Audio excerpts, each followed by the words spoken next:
Je repartis avec Cottard, distrait en causant avec lui, ne pensant que par instant à la scène que je venais de voir.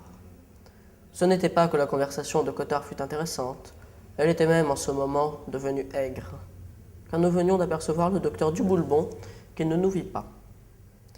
Il était venu passer quelque temps de l'autre côté de la baie de Balbec, où on le consultait beaucoup. Or, quoique Cottard eût l'habitude de déclarer qu'il ne faisait pas de médecine en vacances, il avait espéré se faire sur cette côte une clientèle de choix, à quoi Duboulbon se trouvait mettre obstacle. Certes, le médecin de Balbec ne pouvait gêner Cottard. C'était seulement un médecin très consciencieux qui savait tout et à qui on ne pouvait parler de la moindre démangeaison sans qu'il vous indiquât aussitôt, dans une formule complexe, la pommade, lotion ou liniment qui convenait. Comme disait Marie Gineste dans son joli langage, il savait charmer les blessures et les plaies. Mais il n'avait pas d'illustration. Il avait bien causé un petit ennui à Cottard. Celui-ci, depuis qu'il voulait troquer sa chair contre celle de thérapeutique, s'était fait une spécialité des intoxications. Les intoxications, périlleuse innovation de la médecine, servant à renouveler les étiquettes des pharmaciens dont tout produit est déclaré nullement toxique, au rebours des drogues similaires et même des intoxicants. Cela réclame à la mode.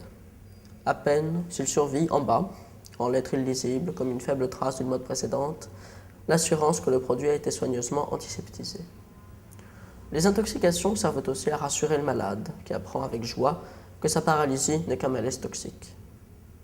Or, un grand-duc, étant venu passer quelques jours à Balbec et ayant un œil extrêmement enflé, avait fait venir Cottard, lequel, en échange de quelques billets de 100 francs, le professeur ne se dérangeait pas à moi, avait imputé comme cause à l'inflammation un état toxique et prescrit un régime désintoxicant. L'œil ne désenflant pas, le grand-duc se rabattit sur le médecin ordinaire de Balbec, lequel en 5 minutes retira un grain de poussière. Le lendemain, il n'y paraissait plus. Un rival plus dangereux, pourtant, était une célébrité des maladies nerveuses. C'était un homme rouge, jovial, à la fois parce que la fréquentation de la déchéance nerveuse ne l'empêchait pas d'être très bien portant, et aussi pour rassurer ses malades par le gros rire de son bonjour et de son au revoir, quitte à aider de ses bras d'athlète à leur passer plus tard la camisole de force. Néanmoins, dès qu'on causait avec lui dans le monde, fût-ce de politique ou de littérature, il vous écoutait avec une bienveillance attentive, d'un air de dire « de quoi s'agit-il ?» sans prononcer tout de suite, comme si c'était agi d'une consultation. Mais enfin, celui-là, quelque talent qu'il eût, était un spécialiste. Aussi toute la rage de Cottard était-elle reportée sur Duboulbon.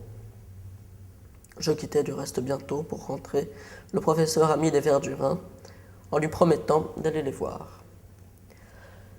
Le mal que m'avaient fait ces paroles concernant Albertine et André était profond. Mais les pires souffrances n'en furent pas senties par moi immédiatement, comme il arrive pour ces empoisonnements qui n'agissent qu'au bout d'un certain temps.